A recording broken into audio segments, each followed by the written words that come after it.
தீ போன்ற உன் மூச்சோடு என் தோள் சேரு உற்சவம் போது சடம் சம் சடம் சம் உச்சியை கோது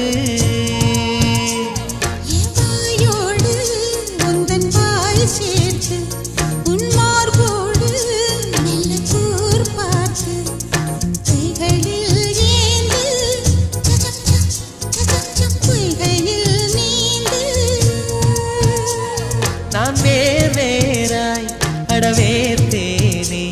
ஒரு பால் பார்வை உரை பார்த்தேனே சிற்றின்பம் என்றதை யாருங்க சொன்னது பேரின்ப தாமரை தாழ் திறக்க ஐந்தடி உடல் நிலை மெய் மறக்க ஏ அசைந்தாடும் காற்றுக்கும் அழகான